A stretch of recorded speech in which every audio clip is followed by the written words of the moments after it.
നമസ്കാരം, ഏവർക്കും പുതിരീടിലേക്ക്. അജയന്റെ രണ്ടാം മോഷണം എന്ന ചിത്രത്തിന്റെ ഏറ്റവും പ്രധാനപ്പെട്ട കേരള ബോക്സ് ഓഫീസ് കളക്ഷൻ റിപ്പോർട്ടാണ് ഇന്നൊരു വീഡിയോ ഭാഗത്ത് ഉൾപ്പെടുത്തിയിരിക്കുന്നത്.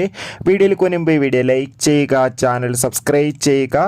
ഈ വരുന്ന സെപ്റ്റംബർ ഒക്ടോബർ മാസം OTT റിലീസ് ചെയ്ത ചിത്രങ്ങളുടെ വീഡിയോ നമ്മുടെ ചാനൽ ഭാഗം പരിശോധിച്ചാൽ നിങ്ങൾക്ക് കാണാൻ വേണ്ടി സാധിക്കുന്നതായിരിക്കും.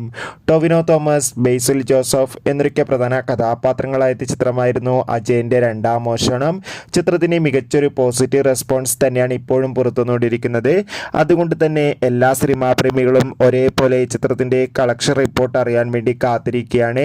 ചിത്രത്തിന് ഇന്നലെ 21-ാം ദിവസവും അതിഗംഭീരമായ ബുക്കിംഗ് തന്നെയാണ് കേരളത്തിൽ നടന്നത്. അതുകൊണ്ട് തന്നെ ഇപ്പോൾ കിട്ടുന്ന അപ്ഡേറ്റുകൾ പ്രകാരം 21-ാം ദിവസം മാത്രം അജയന്റെ രണ്ടാം മോഷണം എന്ന ചിത്രം 2 കോടിക്കടുത്ത് കളക്ഷൻ നേടിയെടുക്കാൻ വേണ്ടി സാധിക്കുമെന്നാണ് റിപ്പോർട്ടുകൾ സൂചിപ്പിക്കുന്നത്. കാത്തിരിക്കാം ചിത്രത്തിന്റെ കൂടുതൽ ബോക്സ് ഓഫീസ് കളക്ഷൻ റിപ്പോർട്ടിനായി. ചിത്രം കണ്ടവരുടെ അഭിപ്രായം കമന്റ് ചെയ്യാൻ വേണ്ടി ശ്രമിക്കുക. ബൈ.